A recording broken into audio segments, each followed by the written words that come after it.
We're on. Go ahead, Mayhem. What's up, guys? It's your boy Mayhem Matthew, and also we got Christian Ballard of Ballard Sports Media. How you doing? I'm doing great. I wanted you to get that intro in this time, man. It's been a couple weeks. I know I've been busy with work, and I hear you've been working too. So there's nothing wrong with that. But always good to find time to do the show. Right? I mean, you did do the show. It was a quick show last week. Talked about Kalen DeBoer and what's next for the Alabama Crimson Tide and how his success will continue on in 2024.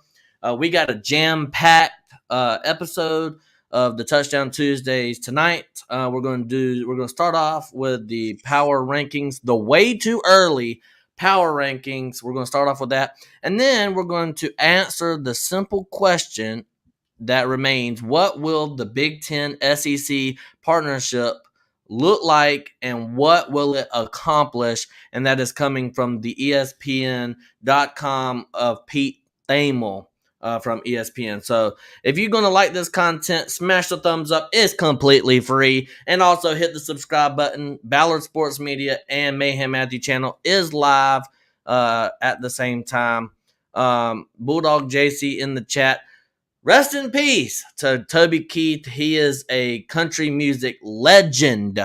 Okay. Get your red solo cups out, and pour some Coca-Cola or whatever your beverage is, and sit back and enjoy the show tonight. You also got Daniel Berry Sports Highlights. Yo, what's up, Daniel?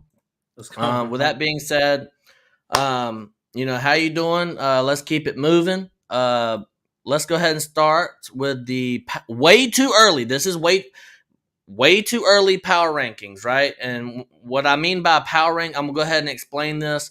Power rankings is not a normal like rankings. This basically says, number 16 is the worst, number 1 is the best, right? And in between, this team would beat this team will beat that team, and so on and so forth. So that's what we're doing today. It is the way too early power rankings for the SEC football teams. Let's start at number 16. Who do you got, Ballard? At the bottom of the list, I got to go with the lowest of the low here. I don't hate. I love this team. I would love to see them get better. I got to throw Vanderbilt under the bus, though. Put them down at 16. What's your thoughts? Yeah, so that's exactly who I have coming in at number 16. I have the Vanderbilt Commodores. They lost pretty much every single one of their quarterbacks from last year to the transfer portal. They lost a wide receiver to Georgia. They lost, their best wide receiver to Georgia, by the way, and he was the top receiver in the transfer portal, by the way. But anyways, we're not going to talk about Georgia too much right now. We're talking about the Vanderbilt Commodores losing a lot of their key pieces. And obviously you got some guys that went on to graduate, and I don't know if they're going to have any NFL guys, going to make the NFL. Probably not. It is Vanderbilt. Maybe so. They might have one. Vanderbilt has had some NFL caliber guys, to go on to the NFL and be successful. But as far as Vanderbilt, it's just Vanderbilt. Nothing, nothing too beautiful about Vanderbilt. I feel like Vanderbilt, had a really good a couple years ago, had a 5-win season. I know that's not good. I know, but I'm talking about for Vanderbilt, right? Vanderbilt had a really good year, almost making a bowl game. Unfortunately, they had to play Tennessee that year, that won 10 games, and was so close to making the college football playoff appearance. But last year they won 3 games. I believe it was 2 or 3. I can't remember. But this year, I feel sorry for I'm gonna be honest with you. I kind of feel sorry for Vanderbilt. Their head coach, whenever he got this job, he said that they were set out to win national championships. Bro, what? Bro, what? you're not winning a national championship. Okay, your team's falling. Okay, especially with this whole NIL deal type of thing. That we'll get into that. Vanderbilt will never listen to me. Vanderbilt will never have a run like they did. What's Penn State's coach? Head James coach. Franklin. James Franklin. Vanderbilt will never have a run like they did with James Franklin. You can bet all your money on that with the whole NIL deal and all that stuff, coming into play. Vanderbilt, you're going to get worse. Time has passed you by, and you're the worst team in the SEC, and you're going to be the worst team in the SEC for the foreseeable future. Of course, if you play a good team 100 times, you might end up accidentally winning one time, and that's all you're ever going to be, Vanderbilt. So I think I've talked about Vanderbilt way too much. I gave them way too much time. I got Vanderbilt at number 16. Yep. So coming in at number 15, who do you got? I'm going to go. I mean, I think as you go up the list, it gets a little easier. You could go a couple different teams here, but I got to go Florida next at number 15. I got them that low. What's And your say reasoning? that I say that because Sunbelt Billy Napier, or as you would call him, Nappy Hair, I don't buy it. I just don't. I don't see his energy or enthusiasm to coach a program, and I don't see, the efforts that he's made at Florida and the level to which they have stooped at Florida. I mean, they were okay with Dan Mullen. They at least with him were able to make an SEC title at one point. I don't see it happening anytime soon. And honestly, I almost put Arkansas there, but something tells me Florida, man. I mean, below 500 last year, and just it is going to be a tough schedule this next season. I mean, you got to go to Texas, to Florida State, you play Georgia, go to Knoxville, Texas A&M. You open with Miami. I mean, you could pull an upset or two in there. I just don't. I don't know, man. What do you think? Well, I don't have the Florida Gators at number 15 for a couple of reasons, and I'll get to that whenever I get to the Gators on this on my rankings. But coming in at number 15, I got Mississippi State. You have Jeff Lebby, brand new head coach. Never has been a head coach. I looked it up. I didn't see anywhere that he has been a head coach anywhere.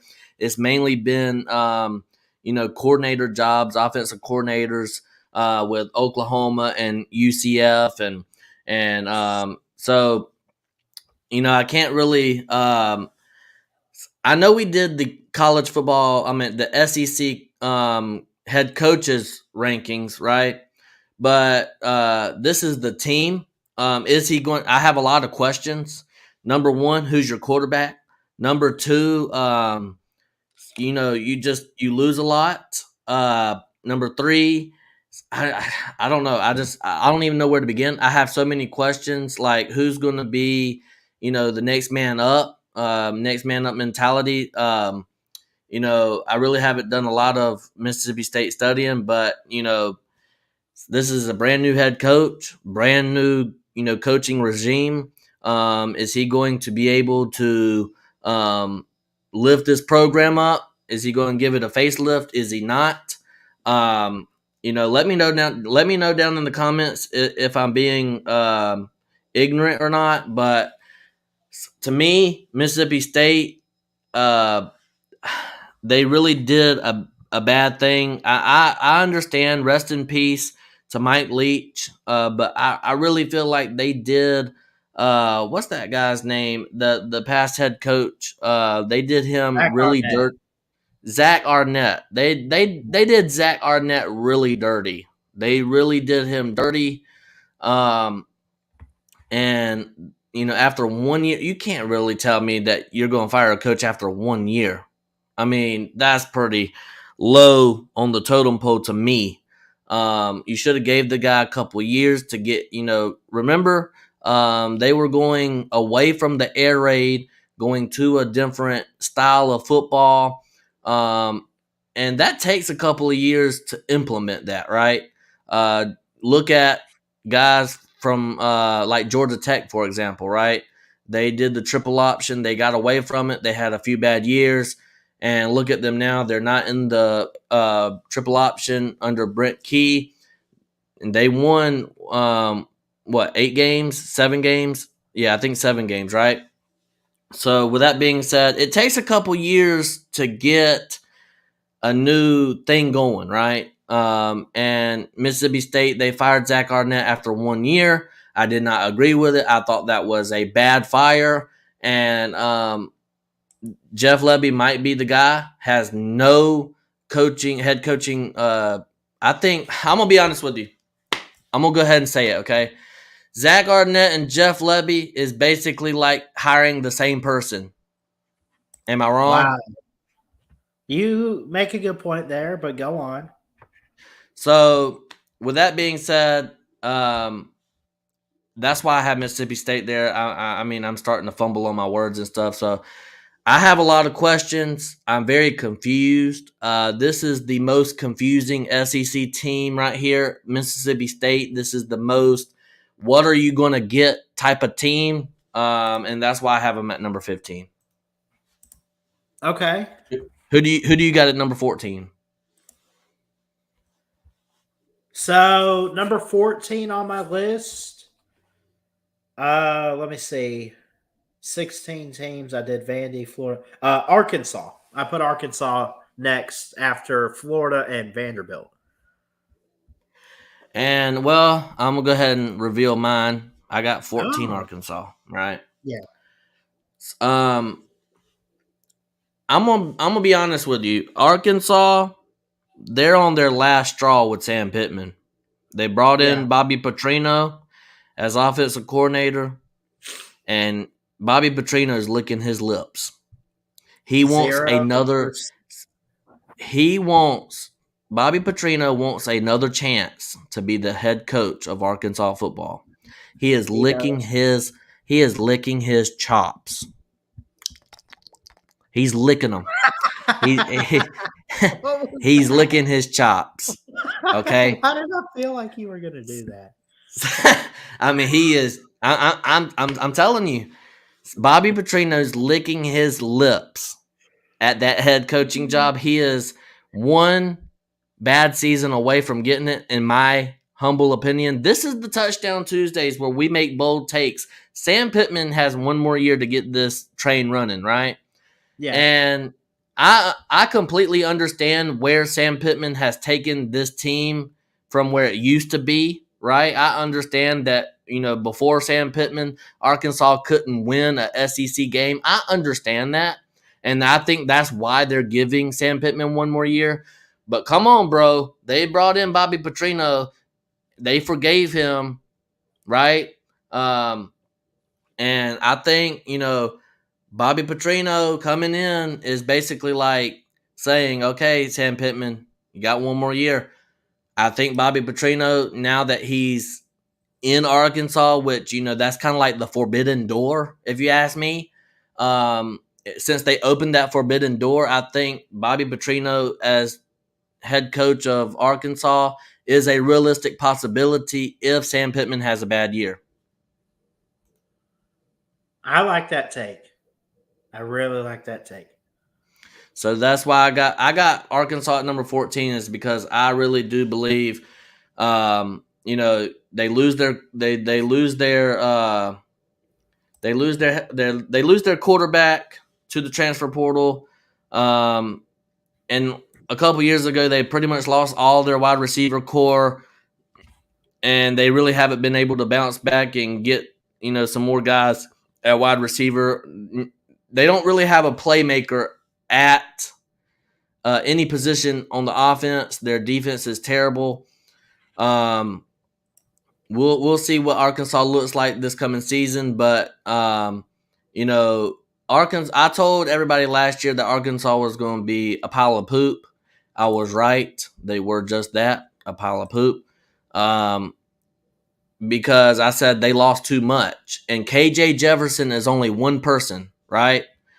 KJ Jefferson can't come out there and win you a whole bunch of games by himself. You got to be able to block for him. You got to be able to get open as a wide receiver. They didn't have any playmakers other than KJ Jefferson. Now they don't even have KJ Jefferson. So with that being said, same deal with Mississippi State. Just got a lot of questions. That's why I got them at number 14. Who do you got at number 13? Number 13, this is where Mississippi State comes in. Expound on it. Yeah, I mean, I heard some news earlier about, they're looking into some really good recruits for signing day. I do like Jeff Lebby. I like the hire. I think that he is going to come into a interesting situation. Here's the thing. Mike Leach, rest his soul, rest in peace, did not have Mississippi State in a bad position. Zach Arnett took over and screwed it up. Is that fair to say? And then no, it's not fair. Well, I don't think he screwed it up. I know that's a bit harsh to say. He didn't know what he was doing.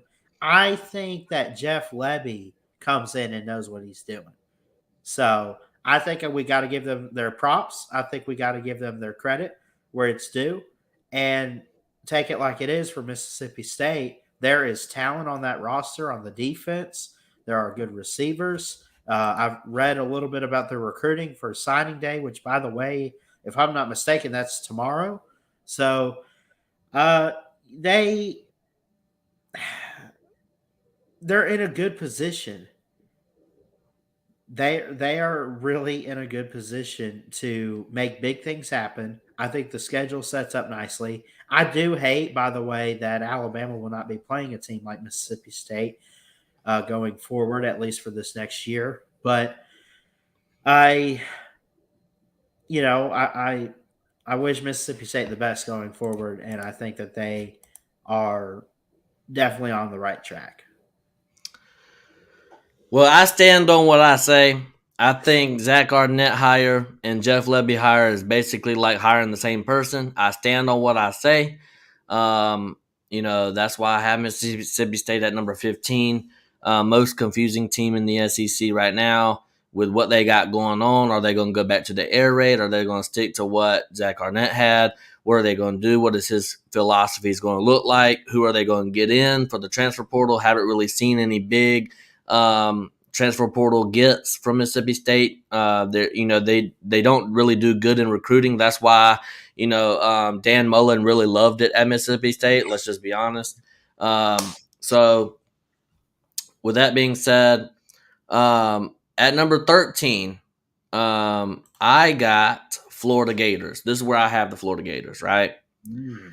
Like I said, the reason why I have Florida at number 13, because we know what we're going to expect from Billy Napier.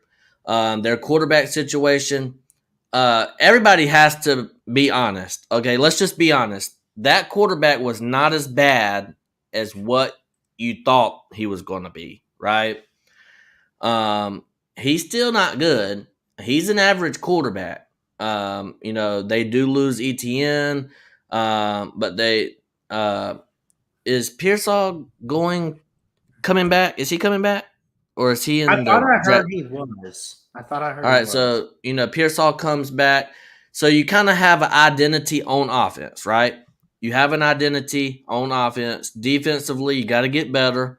That's why you're ranked number 13. Also because Florida just sucks, and also Billy Napier, hasn't really been given a chance. At Florida, he's been run off ever since day one of stepping in, Gainesville, right? So, with that being said, I think they're not really giving him a chance, and like you said earlier, one of the hardest, if not the hardest, schedule in the SEC or in college football in general, right?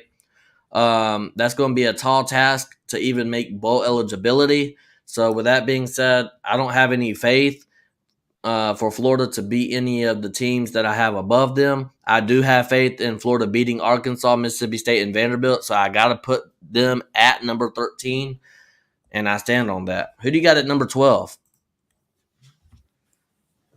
Number 12, I'm going to go with the one and only South Kakalaki Carolina Gamecocks. What do you think? Oh, you got them. Yeah, that's what I think. We're right on the money. Go ahead. Yeah.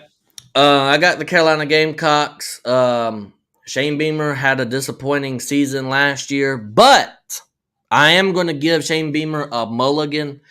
Seemed like right before the season start, his whole entire team got injured. Okay, they were playing true freshmen at offensive line. Spencer Rattler, couldn't, he couldn't get anything done. I feel sorry for Spencer Rattler because I feel like he had a great season. I really do. I feel like Spencer Rattler did have a great season this past year. If he would have just had some offensive weapons, we also seen Juice Wells get injured, right?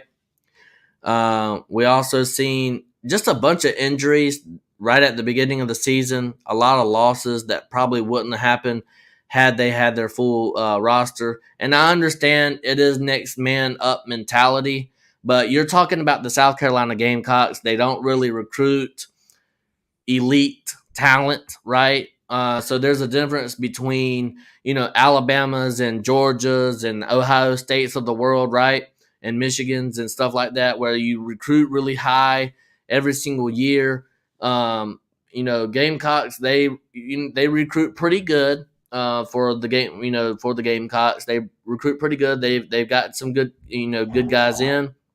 But for the Gamecocks, all them good guys, they are now being poached by other elite teams, and it's hard for the Gamecocks to, keep them good guys, them great players, right? So with that being said, I am going to have the Gamecocks at number 12. I think, I think they can beat every other team that I have below them, but I do not think they can beat the next 11 teams that we rank here. So I think Gamecocks at number 12 is really good. You also have quarterback questions. They did get Robbie Ashford from Auburn, Yeah. right? And I think that's a huge pickup too. Huge. Yeah, pickup.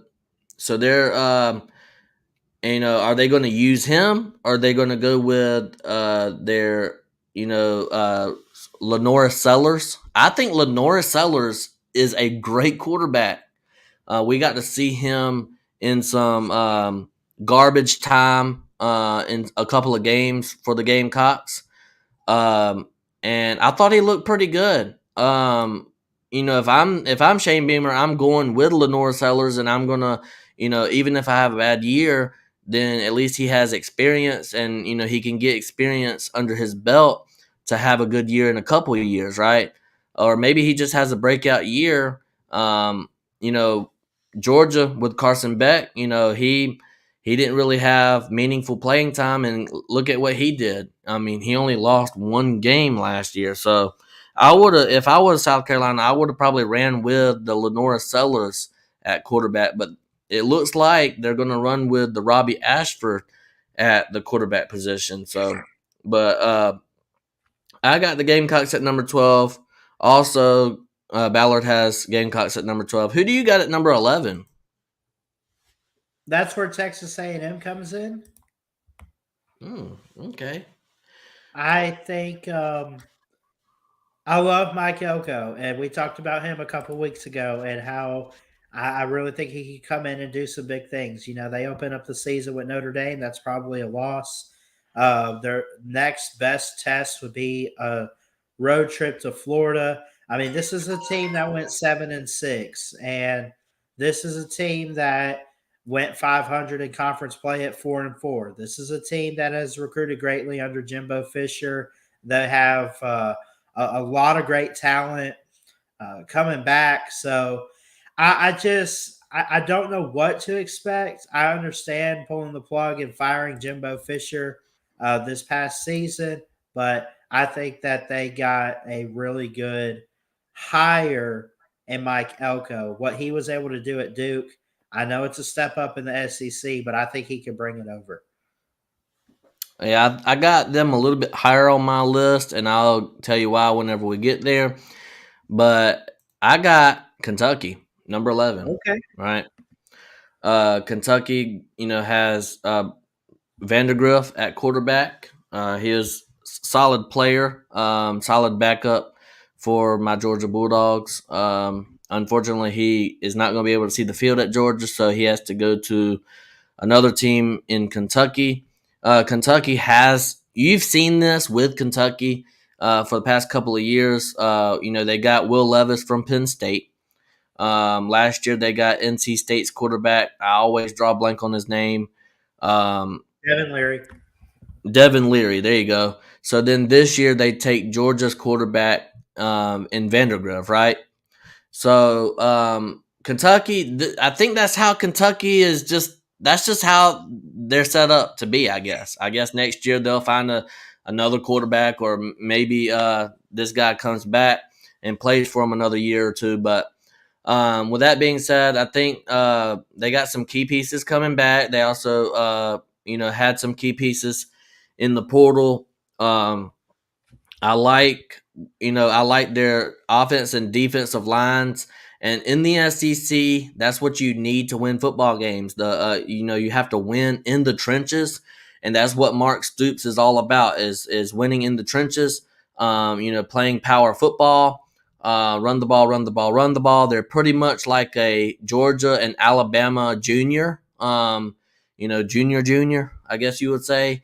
They are the underwhelmingly worser team than Georgia and Alabama's of the world, but they play the same style of football, and I think Mark Stoops, always has a pretty good season. Yes, I know they only won 7 games this past season and 7 games 2 years ago, but they had a couple 10-win seasons.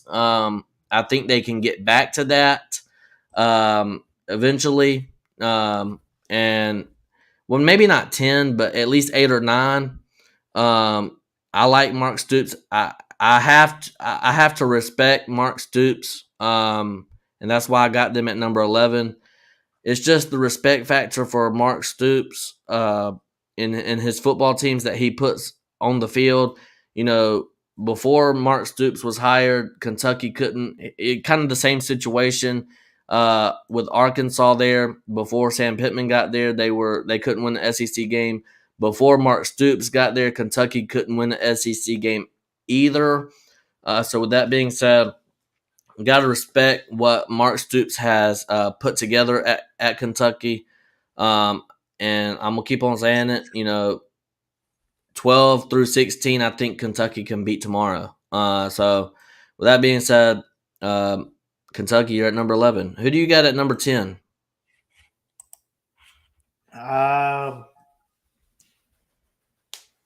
Number 10, I'm going to go Auburn. Okay. Wow. Wait. Hold on. You sure we're on number 10? Because yep. You went first. Florida, Arkansas, Mississippi. That's 7. We're on like team number 7 right now. No, we're at number 10. Because I just did my number. Are we we're counting backwards, aren't we?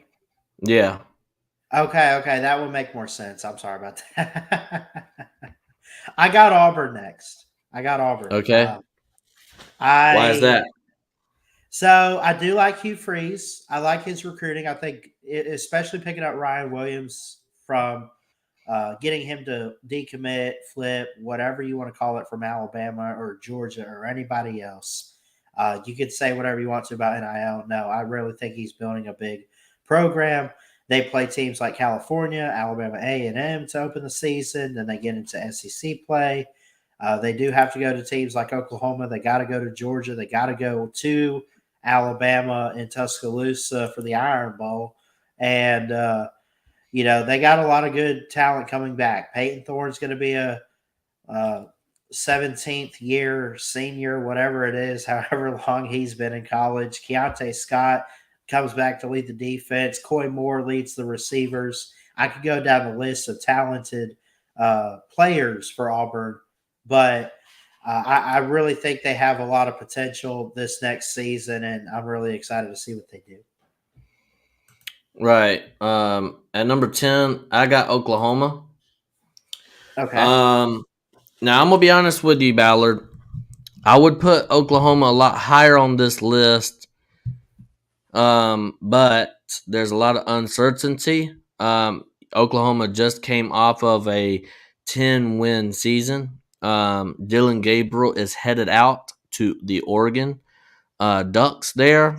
So it's going to be interesting to see how their new quarterback, comes in and plays. He's only played one game, and that was the bowl game that they had. So going to be interesting to see, how he, develops and how he plays. Also, Oklahoma's defense got just a tad bit better with Brent Venables. Brent Venables being a defensive guy. So I do think they'll win some games with their defense. I think, Oklahoma does have a solid offense as well. Just have a little bit of questions with Oklahoma in general. Oklahoma does have what I would call dark horse factor. They can be a very, sneaky good team if all the pieces fall in the right place, right? I think Brent Venables is a very good head coach. I think he's probably the most underrated head coach in the SEC right now, coming into the SEC, right? Because everybody's talking about big, bad Texas, right? Horns down, by the way. So anyways. Yeah. So Oklahoma, beat Texas last year. They have potential to beat them again. But, Quinn Ewers comes back for Texas and Oklahoma loses Dylan Gabriel is a big reason why I have Oklahoma at number 10 and not much higher. Who do you got at number 9? I got Kentucky. I'm going to go with the Wildcats. Yeah, Wildcats right there, baby. They're a good program. What was that? I can't get past me making that noise there. That sounded like, you know who Catfish Cooley is? I don't. I'm going to have to find some of his videos and send it to you. Anyway, Kentucky is next on the list for me after Auburn. And I think it'd be good. I think Devin Leary coming back. As far as I know, he's coming back, right? I didn't think so. I thought it was that's why they got this new quarterback. Oh, yeah, they got Vandergriff. They got Vandergriff. Brock Vandergriff. Okay. Well, still, I think he'd be pretty good for them. They've always had a solid line and good run game, always good running backs. And it's one of those things for me for Kentucky with Mark Stoops, just what he's been able to build in Lexington. I trust that. I trust his plan for this team and his leadership. So just having that experience and everything, I mean, they're always going to be that middle of the pack type of SEC team, unless they could do something to pull a miracle to be at the top tier. I'd put them at least tier 2, but they'd be next on my list. Right, and that's why, I mean, Ballard pretty much said the same exact thing I said for Kentucky. But I do think Oklahoma is better and all the rest of these other teams are better ahead of them. Kentucky, they have a great running game, great offensive line, great defensive line. Sometimes they end up having a great wide receiver every now and then. They have average quarterbacks that can be game managers and win you some football games. So that's why I had Kentucky at 11. He has them at number 9. I have Texas A&M at number 9. I understand Mike Elko is coming into the SEC. He's already had experience in the SEC. I know he wasn't the head coach, but he was already at Texas A&M at one point in his career. Pretty much what Ballard was saying earlier about Texas A&M and Mike Elko. Mike Elko with Duke won, and he was very successful at Duke. He turned a Dookie program around and made them Duke, right? And made them a respectful team in the ACC. With that being said, Texas A&M has all of the tools. They have the facilities. They have the players.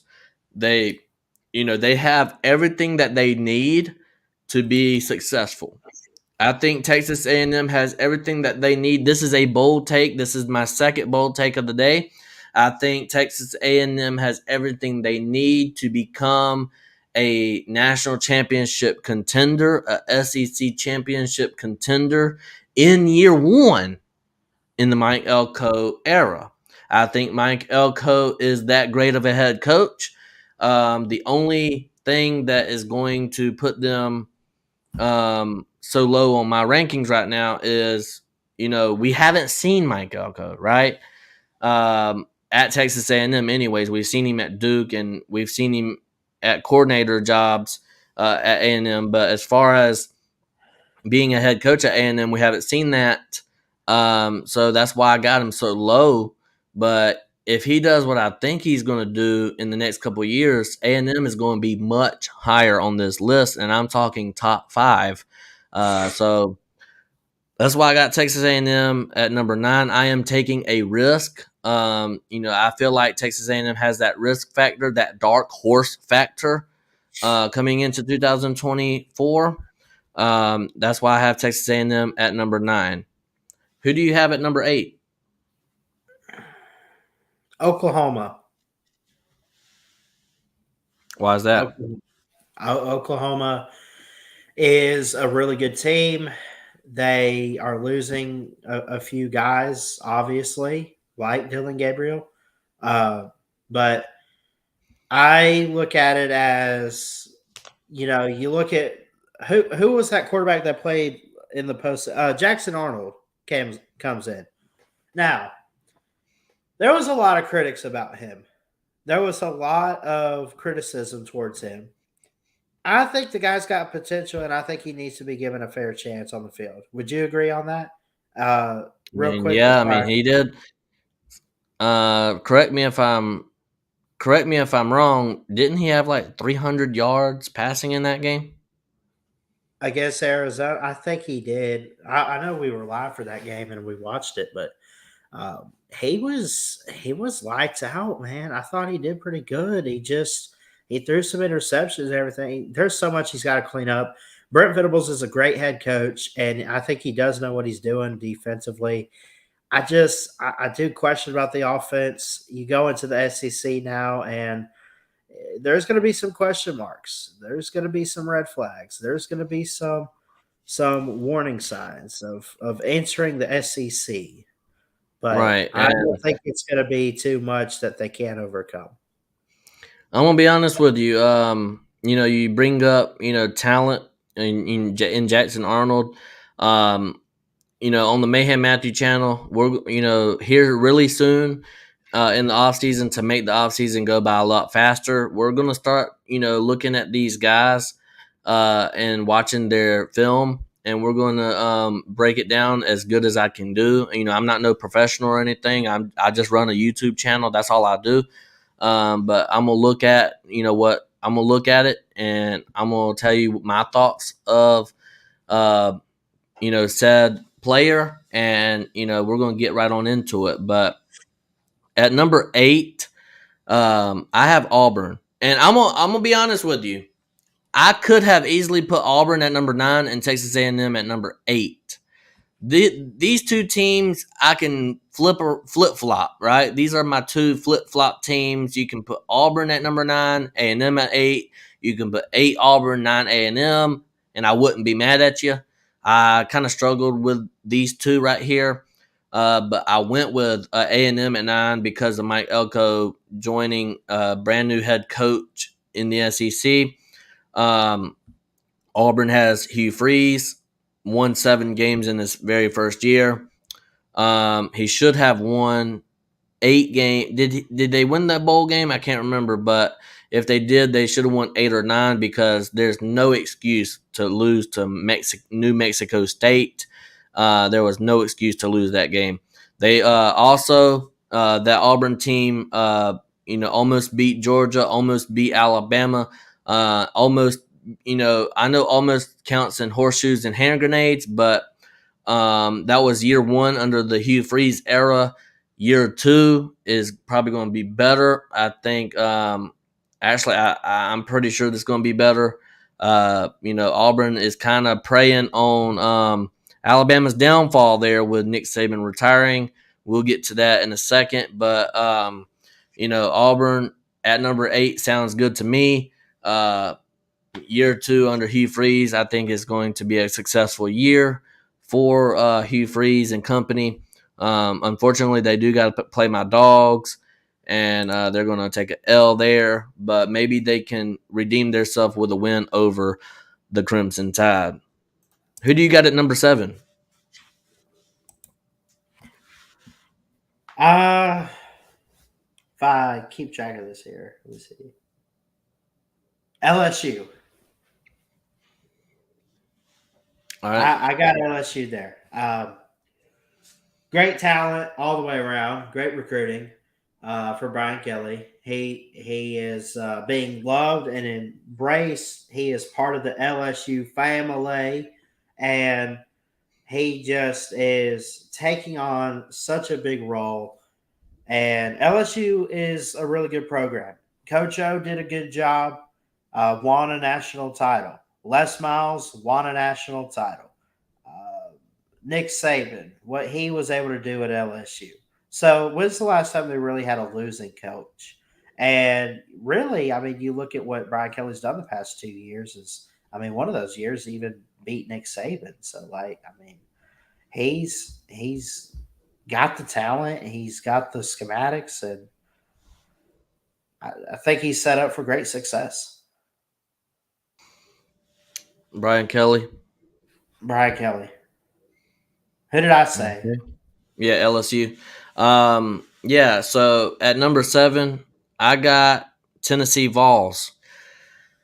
They've had a couple of great years, back-to-back 9+ win seasons under Josh Heupel. I think Tennessee is here to stay. They're also another one of them teams that I kind of categorize with Auburn and Texas A&M, right? You can literally bunch Texas A&M, Auburn, and Tennessee all together, and I would put them in the same category, right? 7, 8, and 9 there with Texas A&M, Auburn, and Tennessee. They're all kind of preying on Alabama's downfall. Let's just be honest. Tennessee, they beat Bama a couple of years ago. Auburn, they were one play away from beating Alabama this past year. A&M, they beat them a couple years ago. Now Nick Saban is out of the way. They feel like they have some potential to knock off what was big bad Bama. But these 3 teams to me can make a statement. Tennessee, Josh Heupel. I'm going with right here. I'm going with the most experienced coach out of all them 3. Auburn only had Hugh Freeze for 1 year. A&M has a new head coach. Tennessee has Josh Heupel, and we have seen a couple of seasons with him. And I do think Tennessee is better than both Auburn and A&M at this particular moment in time, right? So with that being said, I got Tennessee at number 7. And Nico, I'm about to leave you. Is he going to leave you? Is he going to stay with you? If he stays with you, I think, the ceiling is as high as Nico wants to make it. I think, I'm going to be honest with you. I really like Nico. I'm going to be honest. He's really impressed me. I know he hadn't played in that many games, but he really impressed me with that Iowa game. The future is bright for this kid. I'm serious. They also bring back Squirrel White. They bring back. I'm drawing a blank. I'm drawing a blank on the guy's name. But anyways, they bring back a couple of key pieces for the offense. Defense, I feel like, has been getting better. They were a little bit better than last year. They were better last year than they were a couple years ago, and I think they're going to be even better this coming season. So that's why I got Tennessee at number 7. Who do you got at number 6? Number 6 is where Tennessee comes in. And you pretty much took the words right out of my mouth. Just so much talent, so much to be excited about. I think the schedule's pretty favorable this year for Tennessee, and they got Nico. I'm going to leave you, and he's probably not going to leave you just yet, but we'll see. He's the $8 million man, right? For sure. Tennessee got a star quarterback. Anyway, I just think they're in a good position. I think the schedule sets up favorable next year. I know they got to go to Athens, but I mean they host teams like South Carolina and Alabama, which home games are going to be needed. I'll be looking into going to Knoxville for the third Saturday game. Nothing's a guarantee, but I would like to definitely try to make a trip out there and experience that stadium. For sure. At number 6, I got Alabama, right? Really the only reason, I'm going to be honest with you, really the only reason why I got Alabama at number 6 is the unknown. It's not 100% guarantee, in my opinion, right? You can call me dumb, you can call me an idiot, you can call me a fool, you can call me whatever you want to. But I'm gonna be honest with you. Jalen Milroe is not 100% guaranteed to start for the Alabama Crimson Tide. It's just not. Yeah, he has the most experience on that roster. They brought in a quarterback. I don't know if it's just a depth piece or not. But I think Milroe is definitely going to have to compete for his job. Kalen DeBoer, with the style of offense that he runs. Also, there's been talks that Ryan Grubbs is leaving. It's not plural. He is Ryan Grubbs is leaving, right? That's what I'm hearing. I'm hearing that he might be leaving before he even calls one play at Alabama. We'll see. Just a lot of questions. That's really the only reason why I have Alabama at number 6. I'm gonna be honest with you. I am one of the very few Georgia fans that will say that I think Kalen DeBoer is going to be very successful at Alabama. He's not going to be no Nick Saban, of course, but you will definitely see Kalen DeBoer be in some playoffs, be in some SEC championships, be in some national championships. And it's not going to be in year 1. It's not going to be in year 2. It's not even going to be in year 3, but maybe 4, 5, and 6 year under Kalen DeBoer. And yes, I do think they're going to give him at least 5 or 6 years to get this controlled there at Alabama. I don't think they give him only 3 years and you out the door. I don't believe that. I don't. I think, in the first 3 years, if he doesn't make at least the SEC championship, then maybe we talk about, okay, he might be on the hot seat. But I do think Alabama will be in that SEC championship conversation in a couple years. Not this year, but in a couple years. And there is some questions with Ryan Grubb, Jalen Milroe at quarterback, and some people are going to tell me, well, it's definitely Milroe at quarterback this year. You can take it to the bank. I'm not taking that to the bank. With a new head coach and a new regime coming in, you never know. What Kalen DeBoer has in store. But yeah, with that being said, I got Alabama number 6. You also lose Arnold at wide receiver, y'all's best wide receiver from last year. And you also lose Jermaine Burton, a key receiver that y'all had that played a lot this past year. Y'all lose.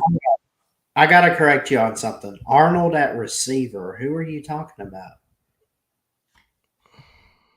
I'm Are you sorry. talking about Terry and Arnold on defense? Yeah. Sorry, defense. Sorry. I was fixing to say, I'm like, what receiver was named Arnold? Sorry. I'm losing it. My bad. Yeah. Don't clip that. Anyways, I will. So you still lose him. You lose a lot of guys. Okay. So we'll see how he does. I would have Alabama much higher, but we'll see. We'll see how it plays out. Who do you got at number 5? That's where Alabama comes in. Actually, is at number 5. So, like I said, Kalen DeBoer is not going to walk into a bad situation. There's going to be transfers out. There's also some transfers in. They picked up a quarterback named Austin Mack, and they did lose Cade Proctor to Iowa, but what I think the thing is there's guys committed to the program that are committed to Kalen DeBoer. There are guys that what you have lost, you have gained back through the transfer portal or recruiting, or even just depth with the next man up mentality. So I think Kalen DeBoer is walking into a good situation. I predicted 9-3 at most, so we'll see. I don't have them at the top, but you can't place them all the way at the bottom. It's just not going to happen. Yeah, I agree with you. And my bad, Alabama fans. Terry Arnold, defense player. I knew that. Just get that out of the way. Everybody has a brain fart. I just happen to have mine today. So, anyways, coming in at number 5 for me, I got LSU. Yes, they lose Jaden Daniels, but they got a backup quarterback that is just as good, in my opinion. I think Garrett Nussmeier is a better passer than Jaden Daniels, but I do think Jaden Daniels also is a better runner, obviously. But they lose that. But LSU, hired a whole new defensive staff. Hired a former defensive guy that they used to have. Can't remember his name right off the top of my head, but they bring him back, and from what I'm hearing, down in Baton Rouge, LSU's defense is looking 10 times, 100 times better. You're not ever going to see, in my humble opinion, you're never going to see something that trash from LSU's defense ever again. And that's pretty much bottom of the barrel for LSU's defense. I think the only way you can go if you're LSU is up, right? That's the only way you can go is up from your defense. In LSU's offense is going to be top tier once again. They got quarterback, running back, they got wide receivers. They got a great, in the trenches, offensive line, defensive line. I look for LSU. Maybe I was 1 year off from them making the SEC championship. Maybe, I put too much stock into LSU last year, but guess what? I'm going to drink the Kool-Aid once again. I'm drinking it once again. LSU's probably going to go to the SEC championship with Georgia. It'll be Georgia versus LSU. I know I'm drinking the Kool-Aid, right? Yeah. But, man, I got LSU at number 5, and honestly, now that I think about it, I could have them at number 4. But who do you have at number 4? Ole Miss. Ole Miss. Well, let's go ahead and throw mine up there then. All Ole right. Miss. Um, I'll start real quick. Jackson Dart. Uh, Quentin Shaw. Well, I don't know. Is Judkins back next year? Do we know? yeah, he's going to Ohio State. Oh, he transferred. Yeah. Okay. All right. I still think they'll be talented. I think their recruiting's pretty good. It's the old Lane train, and he's got some tricks up his sleeve to keep the offense rolling. And it's an offensive league nowadays in college football. It seems like so. I think they'll be one of the premier offenses in the league next year, and you got to put them pretty high up there. Yeah. So I definitely agree with you. I got Ole Miss at number 4. They are doing extremely good with the transfer portal, right? They gained Walter Nolan, one of the best, one of the best defensive linemen right now. They got Princely, and I'm not even going to say that last name. He is the ranked number 2 transfer edge rusher from Florida. They got Antoine Wells. He's America's number 4 ranked wide receiver, 24 overall in the transfer portal. He was from South Carolina, what we talked about earlier. Also got Chris Paul, ranked number 3 transfer linebacker from Arkansas. You got Trey Amos, the number 9 transfer cornerback that came from Alabama. You got Yam Banks, former 2-star prospect who earned attention at South Alabama and emerged as the number 7 safety in the 2024 transfer class. Logan Diggs, in the backfield at running back, he was a transfer from LSU.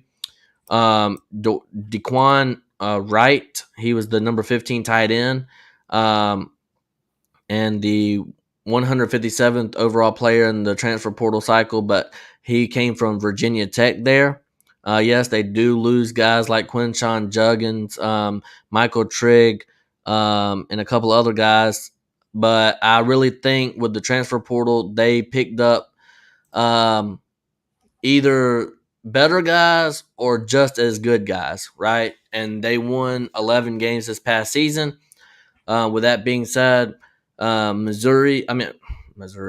Sorry. Ole Miss looks to have a great season. I look forward to seeing Ole Miss winning a whole bunch of games. Only question I really have is defense, and they have, like I just said, they have some defensive guys coming from the portal.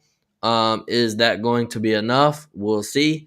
That's really my main question. Is defense? Their offense is going to be one of the most explosives in the SEC, so that's why I got them at number 4. Who do you got number 3? Number 3 is where Missouri comes in. I love their defense. I love the scheme. I think they got a lot of good depth. I think Elijah Drinkwitz is a good recruiter right now. I think he's building up Missouri. And we only got 3 teams left. So I think you guys can probably guess the rest of these rankings for me. I see Mayhem also agrees with Missouri. What are your thoughts on that? Yeah, I agree with everything you just said. I think doesn't their quarterback come back next year? I haven't heard anything from him going away. Pretty sure Yeah. he's coming. I'm pretty sure he's coming back, and he's one of the most underrated quarterbacks in the SEC coming into next year. They also got weapons at wide receiver. I haven't heard anything about Luther Burden going to the NFL or anything, so I'm assuming he's coming back. I haven't heard anything about him transferring either, so he's coming back. And you also got that guy that transferred from Oklahoma a couple years ago. Can't remember his name right off the top of my head, but you got a lot of key pieces coming back for the Missouri offense. Missouri's defense, come on, bro. Do I really have to talk about Missouri's defense? They are lights out. Yeah, Missouri's going to have one of the best defenses coming into the SEC.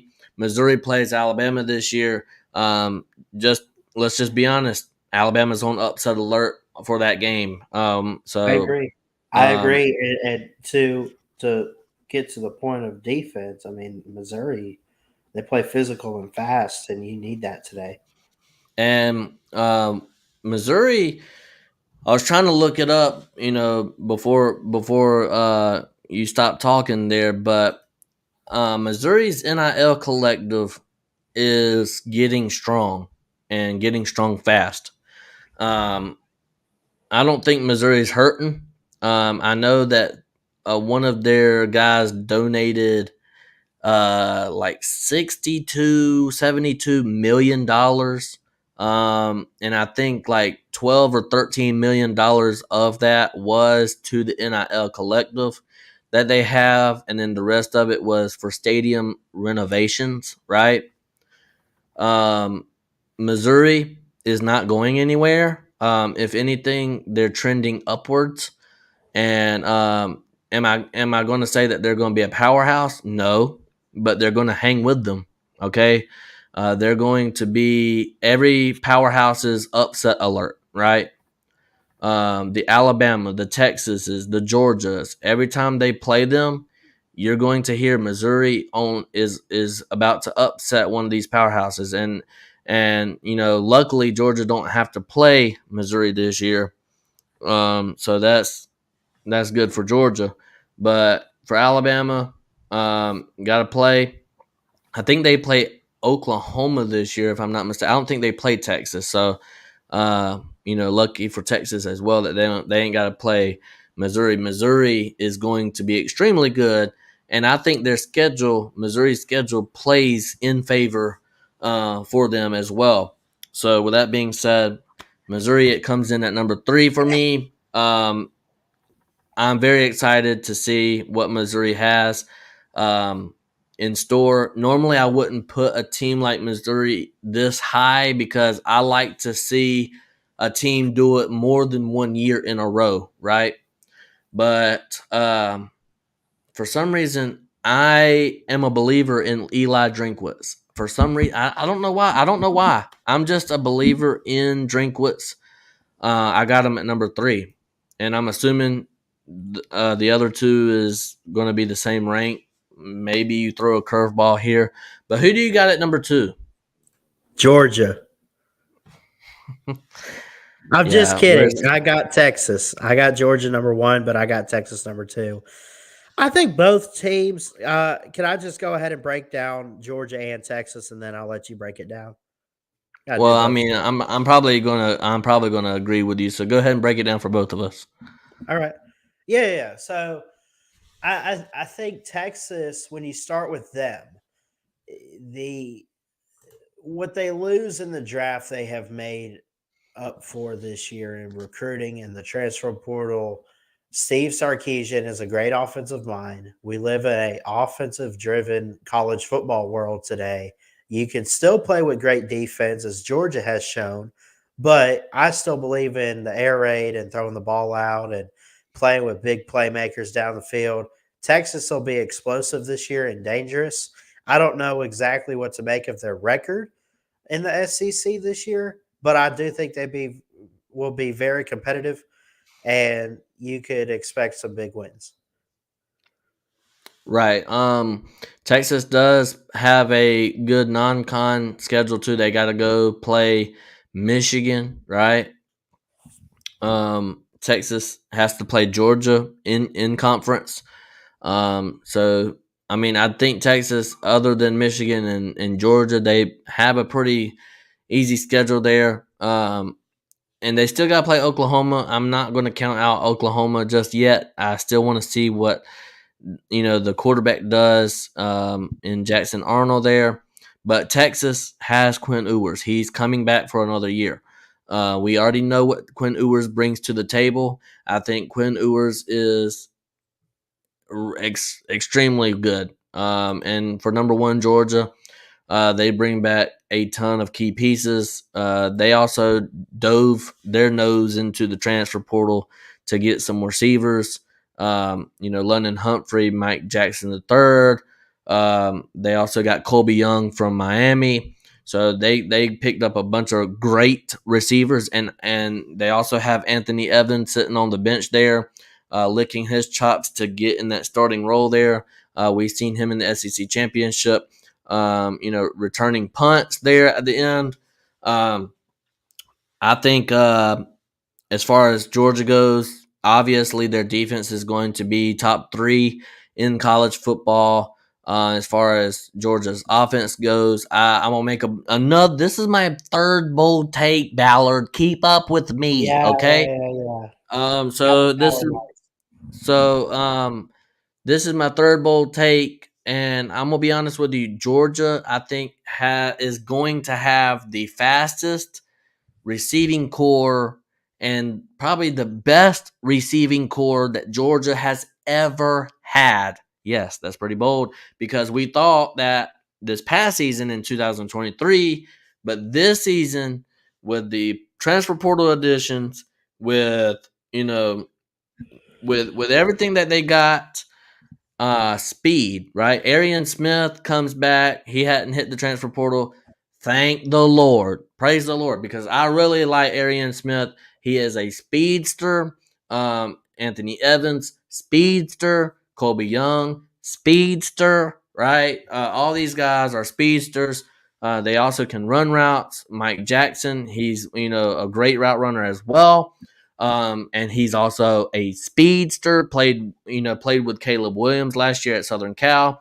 So if you can get on the field at Lincoln Riley's offense, we always joke about Lincoln Riley's defense, but if you can get on a starting role at Southern Cal and play for Lincoln Riley and get some catches there, you're pretty good. So with that being said, Georgia. Georgia has been getting a lot of slack with, they don't produce wide receivers. Well, right now you got Marcus Rosemy-Jacksaint, and you also got Ladd McConkey, who is impressing a lot of NFL scouts in that Senior Bowl. So Georgia, don't forget don't forget about Bowers. He's a tight end, but yeah, I guess you can count him receiver. I mean, he played some slot receiver as well at Georgia, but we already know that he's going to be the first tight end taken. He's going to be a top 5 draft pick. We already know that. I didn't think I had to tell our viewers that, but anyways, Brock Bowers, yeah, he leaves, but we also got Lawson Lucky and Pierce Spurlin. These two tight ends right here. I'm not going to say that they're going to be better. Nobody's ever going to be better than Brock Bowers, but with Pierce Spurlin and Lawson Lucky, I think that duo, and you also got Oscar Duck coming back. Come on now.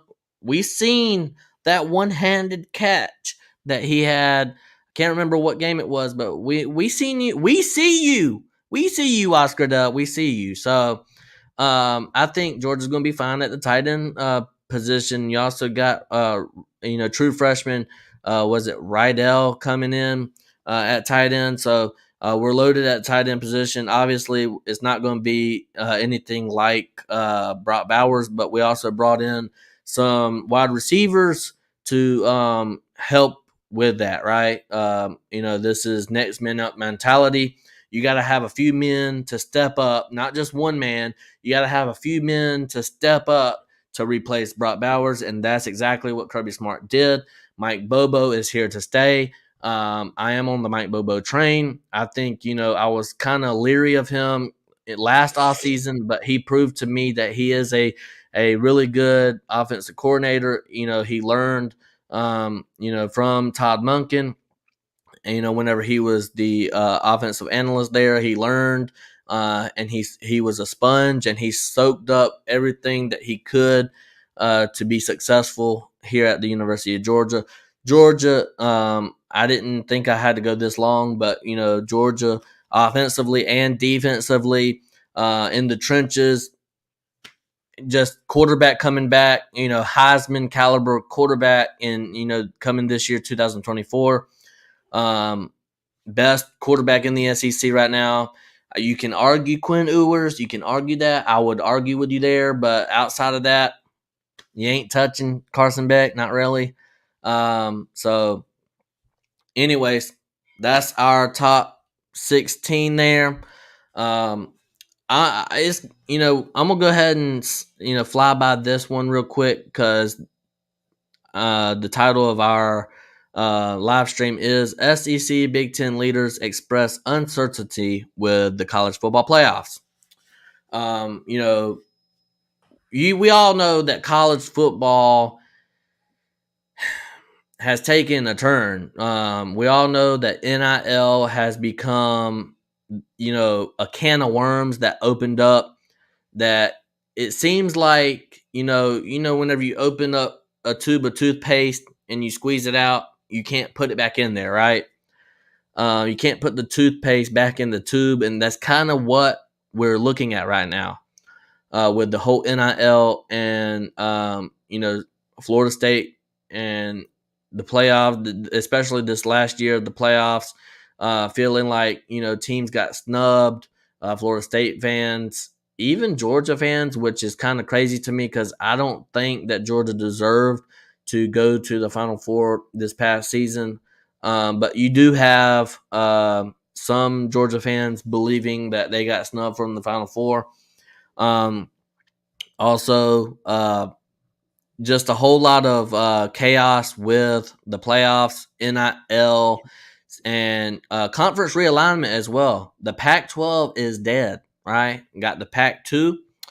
There's a lot of questions, coming into this season. Is the Pac-2 going to have an automatic bid for the college football playoffs? Because remember, it was the Power 5 conference champions automatically go to the playoffs. There are some. I think you should. I think you need to replace the Pac-2 with the American Conference or something. I mean, they're going to have to redo this, so that is why the Big Ten and the SEC this past Friday, said that they are going to have. They're going to have this joint advisory group. It was announced last week between the Big Ten and the SEC. And I also getting my information from ESPN. Pete Thamel wrote this article here, and I'm not going to read it all because we are getting close to being time for the show to be over. But I am going to read the important parts of this. I'm going to read this paragraph here from ESPN Pete Thamel. This joint advisory group announced last week between the Big Ten and the SEC should be viewed more as a bellwether for what college sports are going, and the desire of the SEC Commissioner Greg Sankey and the Big Ten Commissioner Tony Petty to be proactive. It will be a consultant for the two leagues, but won't have authority to implement changes. While further details remain unclear, the Big Ten and the SEC are sharing ideas to carve a path forward for college sports, something that the NCAA leadership has failed to do for a generation, capped by the recent flop of the Transformation Committee. Also, here we go. Here's what Here's what the definitive about this new linking. These leagues don't want Eastern Michigan having a say in what happens at Michigan or Florida International affecting Florida. They don't. For example, want the Dartmouth basketball teams to impact the Auburn and Iowa's football team's future, right? Dartmouth basketball teams. So they're trying to figure all that out. They're also, it says the SEC and Big Ten are cool on new NCAA President Charlie Baker's proposal that calls for a new tier of Division I, which includes $30,000 payments to at least half of a school's athletes and allow schools to make name, image, and likeness deals directly with athletes. So that is big as well. I'm sure we can break that down. But, we are on a time constraint here, so we're just going to read this and get the news out to y'all. Basically, this can go all the way up to the Supreme Court, right? With the whole NIL deals and contracts and stuff like that, it gets very deep. This gets very deep. I want to ask this question, right, to end the show. Could we see, because there are some media outlets that are saying that we could see like a 24 to 34 team, two conference, SEC and Big Ten, and they just split away from the rest of football, and you just see, like maybe a 34-35 team SEC and a 34-35 team Big Ten. Could we see something like that? What is your thoughts? What is the timeline, Ballard, for this? What do you think? Because right now, the Big Ten and the SEC are not committed to this playoff, scenario for the 2025 season. I think they are committed for the 2024 season, but for the 2025 season, they are not committed. So, what do you think is the end game? I know we talked about this a few years ago, and we said something like, that the end game could possibly be, SEC and Big Ten, just two super conferences. What is your thoughts about this whole thing? And I also want to know is, what do you think the end game could possibly come out as? Yeah, I mean, it's hard to tell, but I would say that the SEC and the Big Ten are definitely the two powers that be in college football. And as we see the ACC fall apart, as we see the Pac 12 drifting away, as we see, I mean, you got new teams in the Big 12, but like, come on, there's brand, there's revenue, there's marketing strategies all over that have the SEC and the Big Ten's names written all over that. So it wouldn't surprise me if we get two mega conferences and everyone else just done away with. And um, are we heading that direction? I don't think so. But at the same time, don't be surprised if 5, 6 years down the road, maybe even if it takes a decade, this is what we see. Do you think these meetings that are being held, right? Yeah. Do you think that I'm gonna read you a statement from Josh Pate. This is coming from Josh Pate here, and Josh Pate is a well-respected guy in the YouTube community, YouTube college football, whatever community, whatever you will. He put, now that everything predicted on Late Kick a year ago has happened, here's what's next. The model the SEC and Big Ten push for will actually be more desirable than what we have now. So that's what he said. That's what he tweeted out or exited out, whatever you want to call it. I call it tweeted, whatever. My question is, do you think that these meetings that are being held with the Big Ten and the SEC are just a power move to get things going in the right direction? Or do you think this is just a scare tactic? Like, okay, if you do not give us what we want, we're out of here. Is it like a scare tactic to make things right in college football? Or do you think this is a serious thing? Like, okay, we gave y'all over a decade to get this right. Y'all still haven't got it right. This is the new reality of what it is, Big Ten, SEC. What do you think about all this? Yeah, I really don't know which way to lean towards that because, I mean, it could be a scare tactic.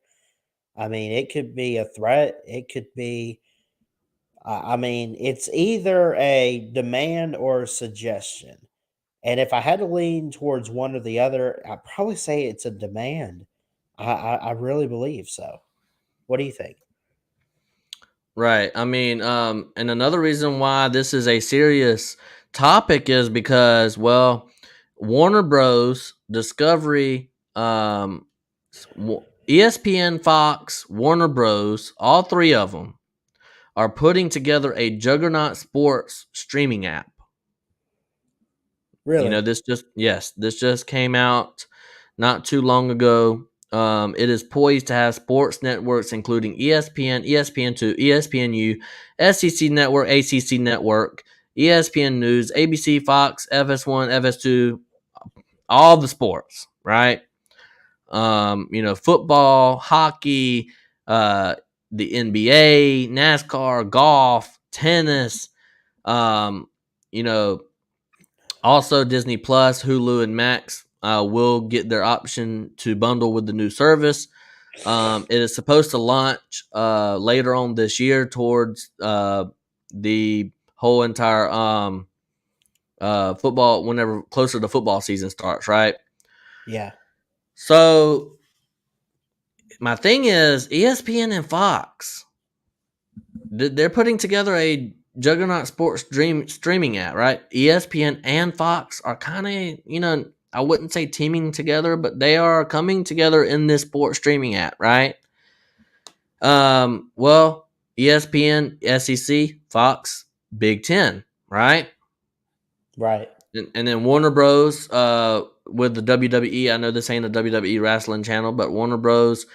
Has had talks with the WWE about giving them like $400 million or something like that to be, maybe we could see something so big with sports entertainment here, and football being a really big one here, right? With ESPN and Fox. I mean, I'll be stupid to say that they're just playing around. I think this Big Ten SEC meetings is very serious, and they're putting their foot down. They're tired. They're tired of this crap. They want football to be at its best, and they want what's best for college sports in general. And they believe that this NIL deal, a lot of people believe this NIL deal crap is getting out of hand.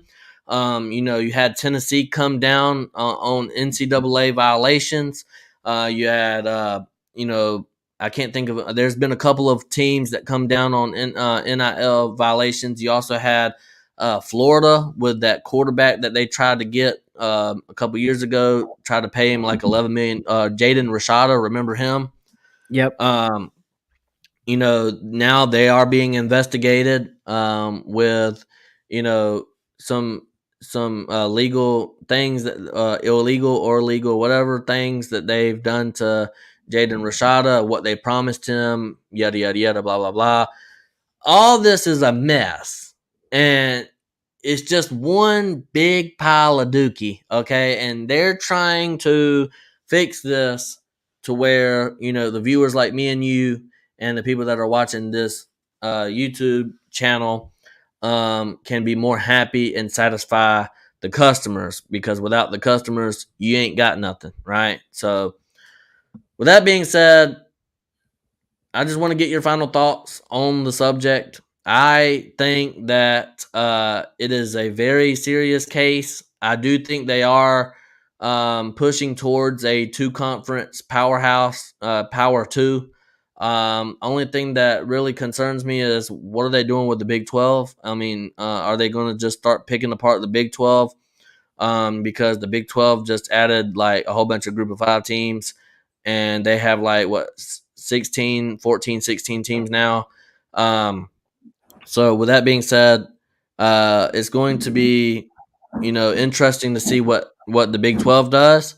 If the big, I know the Pac-2, they're pretty much done. I wouldn't be surprised to see them 2 teams get picked up by someone. Maybe the Big 12, maybe, and just do away with it, or maybe they do a Pac-2 and a Mountain West merger and still call themselves the Pac-12 or whatever they want to call themselves, and still be a Power 5 conference. I don't know. I don't know how people would feel about that, like Boise State and company becoming a Power 5 teams. I don't know how that works, but anyways, I think I'm talking too much and starting to confuse myself too. So with that being said, I think The Big Ten and the SEC are trying to fix this whole NIL and college football playoff scenarios, and they're very serious about this, and they want to get this done. And I think, they're pretty much telling the NCAA either get this straight or we're moving out, right? And I think they're very serious about it. And I think the NCAA is taking them very seriously. And I think, college football president Charlie Baker or whatever is taking this very seriously. And I think exactly what Josh Pate said is that the SEC and Big Ten will have a model that is more desirable for the fans of college football. And I think it may not happen next year or 2025, but it will happen very soon. What's your thoughts? Yeah, I think we'll see a new model of structure of college football coming very soon. I mean, you already got the 12-team playoff and everything, and I think the Pac-12 is just falling apart. I mean, I know they're trying to pick up like San Diego State or whoever out there in the group of five, but I mean, it's not going to last that long. I think ultimately we get 2 or 3 different like super conferences, and maybe you see what's crazy though is the Big 12, man, they just added like these 4 teams. And now you're starting to see like rumors. I mean, Texas and Oklahoma, and now, going to the SEC, and you just you ask questions about other teams out there like Oklahoma State or whoever, like what's next for them. So I just think it's going to be interesting to watch, and we'll definitely try to keep you guys updated on everything we find out. For sure. I mean, I do think the end game is to have 2 conferences, the Power 2, and go to a NFL like model with the playoffs. And a lot of college football people are not going to be happy with it, but at least you'll have a structure. If you win this many games, or if you win this conference, then you're definitely in the playoffs. I think a model like that is going to be more desirable for college football viewers, and I think the future is bright for college football. More and more people view college football every single day, and it's only going to get more popular. It is the best sport on this planet, and I think that Greg Sankey is I'm gonna be honest. I think Greg Sankey is the best brain in college football right now. I wouldn't be mad if he ever became like a college football commissioner type of deal, right? I wouldn't even be mad to see the NCAA get completely out of college football altogether. They've been pulling down this sport for a while now. But college football is still the best sport of all time and will forever be the best sport. With that being said, I love y'all guys. We're going to get out of here. Stay tuned for the Mayhem Matthew channel. I got some ideas for videos. Like I want to go live more often and just break down some film on some future guys and current guys. I want to start something like that for the off season, so we can get through the off season together and watch some football. It might be high school football tapes, but at least we're watching some football, right? So I want to get into that. I want to get into putting out some more way too early rankings on this channel, and I do have some special guests coming up. They had a change of plans, but this special guest is going to be coming on next week. We rescheduled it, so stay tuned for that. Be subscribed, hit the notification bell on the Mayhem Matthew channel to see everything that we do on my channel. It's only going to go up from here. I'm very excited for the future of the Mayhem Matthew channel, and anything that pops up, I'm going to try my best to put out the information. I'm just not really good with the whole financial part of college football. I like enjoying football. I'm going to be honest. I like enjoying football, just watching it every Saturday whenever it comes on. And then I enjoy talking about players more than just talking about the money side of things.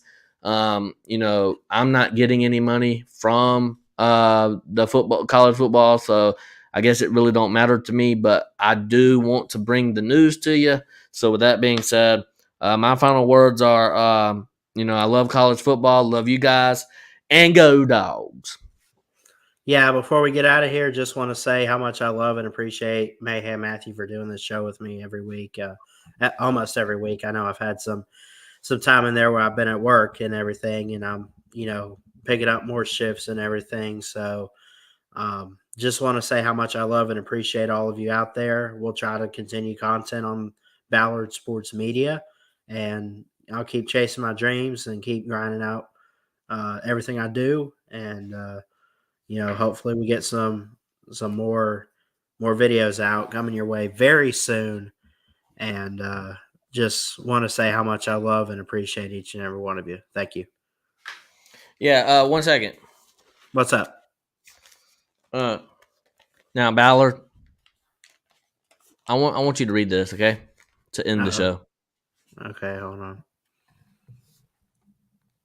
Roll Tide. Love y'all.